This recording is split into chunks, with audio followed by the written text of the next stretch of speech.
کہتی کہ کوئی نوجوان عورت اگر ان کا بوڑھا پیر ہے، مرشد ہے، تو اس کو وہ یہ کہہ سکتی ہے کہ آئی لو یو، میں آپ سے محبت کرتی ہوں، فکر نہ کرو، وہ بوڑھا جوانوں سے بھی زیادہ خطرناک ہے، تم بھی اسی لیے اس کو آئی لو یو کہہ رہی ہے، مجھے کبھی کہا ہے؟ تمہیں پتہ ہے کہ وہ اس قابل ہے، توبہ کرو۔ بہرحال مجھے خواب کا کوئی پتہ نہیں، لیکن حکم یہی ہے کہ اگر آدمی کوئی ڈراؤنا خواب دیکھے تو کسی کو نہ بتائے، بائیں طرف 3 دفعہ لا حول ولا قوت الا باللہ العلی العظیم بھی پڑھے اور تھوک دے اور کروٹ بدل کے لیٹ جائے، کسی کو کچھ نہیں ہوگا۔ اچھا خواب ہو تو بتایا جائے، خواب اگر ڈراؤنا ہے بتانے کی ضرورت ہی نہیں۔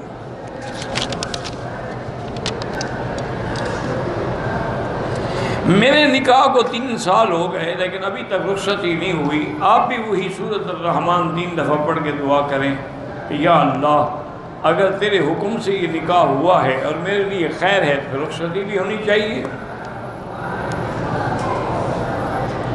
تو یقین کا معنی یہ ہے کہ یہ یقین ہو کہ جو ہم مانگتے ہیں اللہ سنتے ہیں، جانتے ہیں، قادر ہیں، ہماری دعا کو پورا کر سکتے ہیں، یہ یقین۔ اگر شک ہو کہ پتہ نہیں سنا کہ نہیں، پتہ نہیں جانا کہ نہیں، تو پھر تو دعا قبول نہیں ہوتی۔ کہتے ہیں ہمارے محلے کے ایک مولوی صاحب ہیں، وہ فرماتے کہ خانقاہوں میں جو ذکر ہوتا ہے یہ نہ حدیث میں ہے نہ صحابہ نے کیا، قرآن میں تو ہے نا کہ یا ایھا الذین آمنوا اذکروا اللہ ذکرا کثیرا۔ اللہ نے حج میں بھی تو یہی حکم دیا ہے اذا افضتم من عرفات فاذکروا اللہ عند المشعر الحرام، یہ بھی فرمایا واذکروہ کما ہداکم، یہ بھی فرمایا واذکروا کذکرکم آباءکم او اشد ذکرا، یہ بھی فرمایا حدیث میں کہ ید اللہ الجماع، جماعت پر اللہ کا ہاتھ ہوتا ہے، اور ذکر میں جماعت میں کوئی اللہ والا ہوتا ہے جس کے ذکر سے اللہ سب پہ رحمت فرما دیتے ہیں۔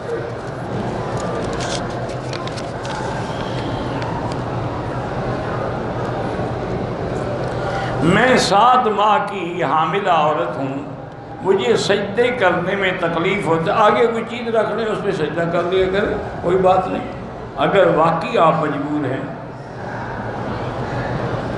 یا کا معنی ہوتا ہے ندا، پکارنا، جیسے یا اللہ، یا رحمان، یا رحیم، اس لیے یا رسول اللہ دور سے پکارنا جائز نہیں ہے، کیونکہ پکارا اسی کو جاتا ہے جو سنے، پکارا اسی کو جاتا ہے جو ہماری مدد کرے، اس لیے اللہ کے سوا حرف ندا کسی کے لیے جائز نہیں۔ لوگ سفر کے مہینے میں 13 تاریخ کو گندم اور چھولے ابال کے تقسیم کرتے ہیں، خود زرد پلا کھاتے ہیں اور تقسیم کے لیے چھولے ہیں ابالے ہوئے۔ اس سے بڑی گستاخی ہے اس مہینے کی بے ادبی میں۔ سفر المظفر، یہ تو کامیابیوں کا مہینہ ہے۔ میری بیوی پر جنات کے اثرات ہیں، تو کسی عالم کو یا کسی پیر کو یا ماہر کو گھر میں لا سکتے ہیں جن نکالنے کے لیے، وہ جن شاید نکال لے لیکن خود چمٹ جائے، پھر کیا کرو گے؟ اس لیے کسی کو گھر میں نہ لائیں، سورۃ البقرہ اس کو فیڈ کر کے ٹیلی فون میں دے دیں، ہیڈ فون لگا کے سنا کریں۔ یہ جتنا ہے نا اس قسم کے پیر جو گھروں میں آ کے جن نکالتے ہیں، یہ خود چمٹ جاتے ہیں۔ عید کی قربانی گھر کا بڑا کرے تو ہر کسی کے لیے ہوگی، ہر بندے کے لیے، ہر بچے کے لیے، ہر ایک قربانی سب کے لیے نہیں ہوگی۔ یہ بعض علماء کا ہے مسلک، لیکن جمہور یہی کہتے ہیں کہ سب کے لیے قربانی ہے۔ قربانی بھی اسی پہ فرض ہے جو صاحب نصاب ہے۔ جب ایک قربانی سارے خاندان کے لیے ہی کافی ہے، پر حضور نے 100 اونٹ کیوں قربان کیا؟ ایک ہی کافی تھا۔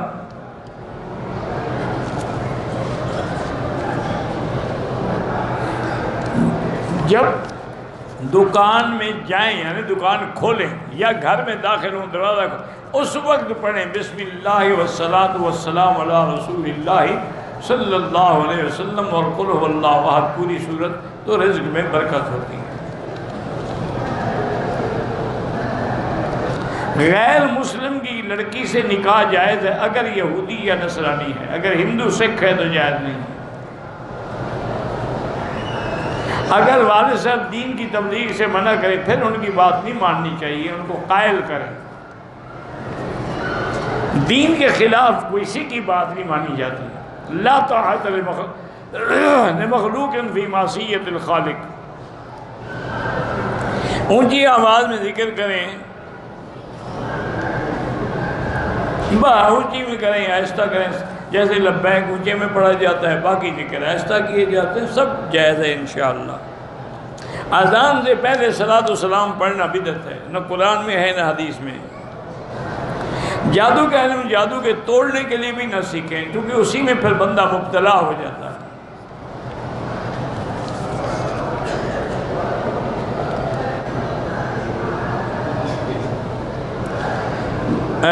جامعہ سرالم کبیر والا خان والا سے محتمم مولانا عمر فاروق سے بیمار، اللہ شفا کاملہ عطا فرمائے۔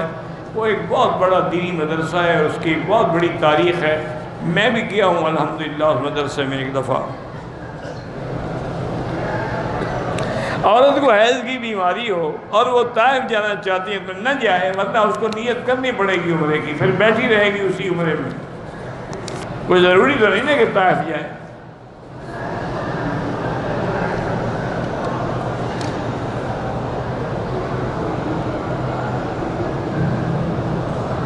حضرت موسیٰ علیہ السلام مصر سے بھی تو گزر گئے نا دریائے نیل سے، پھر اللہ پاک ان کو لے آئے مصر میں، لیکن راستے میں انہوں نے چونکہ انکار کیا تو اس لیے پھر میدان تیہی جو ہے نا صحرائے سینہ میں بھٹکتے رہے۔ کوئی آدمی نماز پڑھتا ہے لیکن نماز میں جو پڑھتا ہے اس کے ترجمہ اس کو نہیں آتا، پھر بھی نماز ہو جاتی ہے۔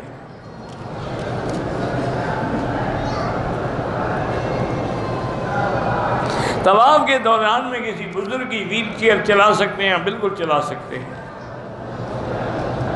مغرب کی اذان کے بعد افضل تو یہ ہے کہ 2 رکعت نہ پڑھیں، لیکن جو پڑھتے ہیں ان کے لیے بھی ایک روایت ہے کہ بین کل اذانین صلاۃ۔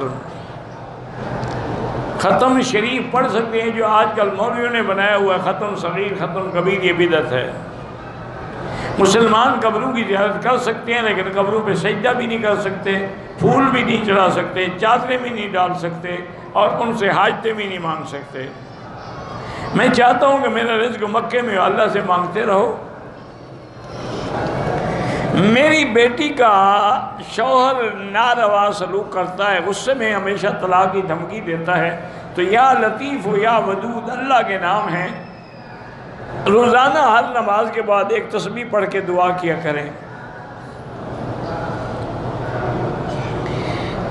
ندوہ میں ایک بڑے فتنہ ہے، بس دعا کریں کہ اللہ تبارک و تعالی تمام دینی اداروں کو ہر فتنے سے محفوظ فرما دے۔ اب یہ دشمنوں کی چالیں ہیں کہ وہ ہمارے دینوں اداروں کو توڑنے کے لیے وہاں فتنے پھیلاتے ہیں، اللہ محفوظ رکھے۔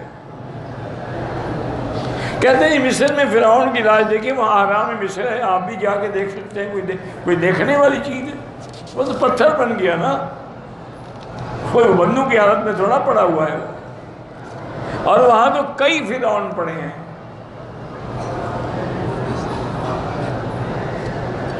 کہتے ہیں کہ صبح اٹھتے ہوئے اگر 129 مرتبہ سورۃ کوثر پڑھے تو اس کی نسلیں جو ہے نہ فقیر ہوں گی نہ غریب، اللہ اعلم۔ بہرحال سورۃ کوثر قرآن ہے، اس کا فائدہ ہی فائدہ ہے۔